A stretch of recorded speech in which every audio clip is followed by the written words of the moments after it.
liberté, attention aux oreilles indiscrètes. La préfète, le préfet me donne sa réponse sur l'ardoise. Et quand je vous dis de tourner, vous me montrez et je vous interrogerai. Alors, pour cette première question, ce sera la réponse la plus proche qui gagnera. À quelle date Harry, Ron et... Alors du coup, cette première épreuve? Oui. Alors, ça s'est plutôt bien passé. Ça allait, on était pris un peu pour le trac bizarrement.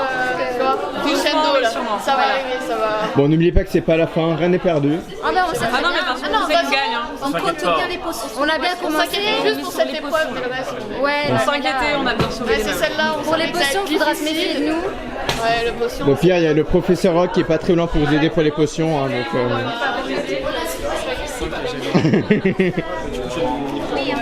Ah non, C'est le meilleur polynectar. Ça va en fait? On est déçus. On est nuls. c'était compliqué. Bon, n'oubliez pas que c'est pas la fin et que ça continue. Non mais en fait on a laissé les pousses poussoufs gagner. On enlève des points d'avance. C'est par respect, tu vois. C'est une tactique de déstabilisation. Franchement, on a bien rigolé. Et on était plutôt ok entre nous. Pas d'embrouille dans l'équipe. Mais il y a 2 fois où on s'est pas fait confiance. Parce qu'on avait exactement les mêmes réponses que Poufsouf qui ont marqué des points. Et à chaque fois, au dernier seconde, on s'est dit vas-y, change ça. Et on s'est pas fait confiance sur notre premier instinct. Donc on sait que maintenant, pour les autres épreuves, il faut se faire confiance. On s'y attendait pas, on n'avait pas parié sur nous, même nous. Non. Mais c'est qui les meilleurs du coup? Bah, c'est nous.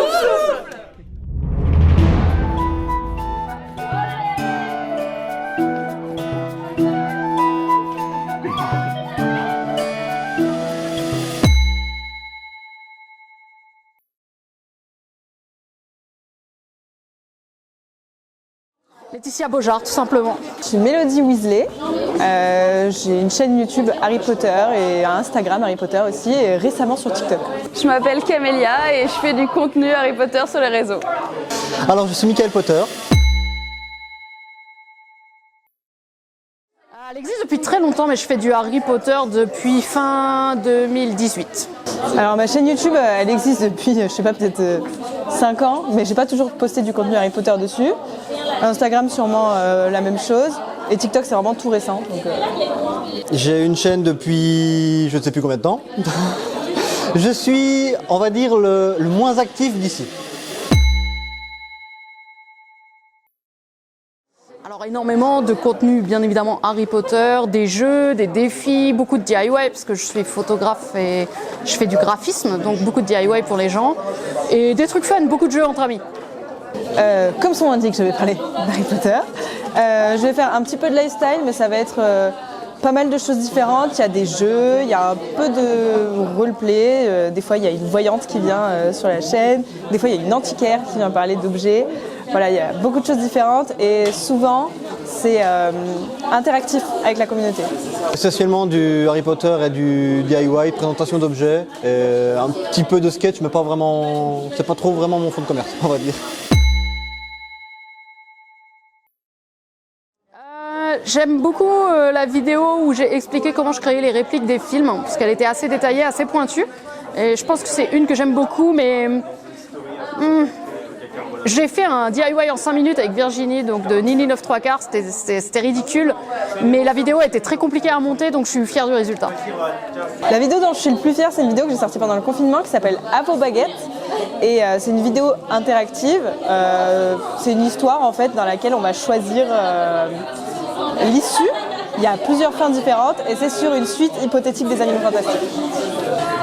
Je dirais nos vlogs d'Écosse avec Virginie et Hélène. On a fait une série de 3 vlogs d'Écosse et ouais, je suis contente de ces vidéos-là.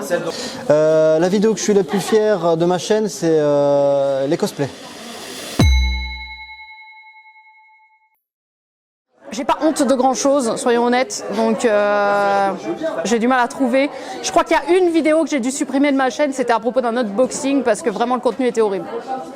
Alors j'en ai pas honte de la vidéo en elle-même, c'est plutôt moi dedans où j'ai un peu du mal à me regarder. C'est une vidéo qui s'appelle Le sorcier et la marmite sauteuse. J'avais essayé d'illustrer le conte de Biddle le Barde. Et je me suis même fait aider d'un vidéaste qui m'a aidé à faire tous les plans un peu effets spéciaux. Et en fait, le truc dont j'ai honte, c'est que j'ai essayé de me mettre en homme et je suis très moche dessus. Et j'ai vraiment du mal à me voir. Et l'acting, c'est un métier que je n'ai pas appris. Et du coup, c'est pour ça que j'ai du mal à voir cette vidéo. Mais les gens l'ont aimé, hein. Probablement celle sur les blagues Harry Potter, où à un moment je me mets de la farine sur la tête et où même je mange de la moutarde. Enfin, c'était pendant le confinement, je sais pas pourquoi j'ai fait ça. J'en ai pas vraiment en fait. Non, j'en ai pas vraiment. Je pense que ce serait quand même d'interviewer certains des acteurs des films. Bah du coup, je rêverais de faire un fan film. Il y en a une, c'est il y a un record du monde du nombre de personnes déguisées en Harry Potter. Et j'aimerais le battre avec les abonnés, quoi. Faire une vidéo au parc Orlando. Je sais que j'ai jamais été à Orlando, j'aimerais bien y aller. Je pense que j'aurais été un genre d'Hermione, parce que j'aime bien savoir plein de choses, mais en même temps, je suis un peu rentre-dedans, donc voilà. Ça aurait été un mix entre plusieurs personnages. Alors, je pense que je choisirais un personnage un peu aux antipodes de moi, parce que c'est ça qui est rigolo. Et du coup, je pense que je jouerais Rita Skeeter, parce que cette femme me fascine. Et que voilà, c'est un personnage très rigolo, il n'y a pas énormément de texte à apprendre, tout est dans l'attitude et je la trouve vraiment très très chouette. Wow, un figurant derrière bien caché parce que je suis pas à l'aise. Je pense que ça serait peut-être un professeur de Poudlard. Après lequel, je ne sais pas, mais au moins un prof, je pense. Je pense que ce serait peut-être sortilège, parce qu'au final, on apprend plein de trucs pratiques. Sortilège ou divination. Mais alors sortilège parce que je trouve ça cool de faire des sortilèges et divination parce que j'aime bien, c'est un peu mon délire, ça me plaît. Ah, de Quidditch, même si je pense qu'on en a un peu mal aux fesses, mais... Défense contre les forces du mal. Je ferais Axio, parce que un peu j'ai la flemme des fois. Je crois que j'essaierais de ranger ma maison.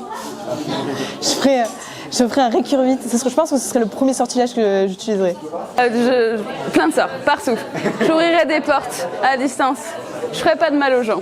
Ah, Axio, le Axio. Axio, télécommande. J'avais déjà une baguette, je serais déjà content d'avoir une baguette pour faire de la magie déjà. Donc faire quoi avec? Je pense que je ferais tout ce que je pourrais faire avec une baguette.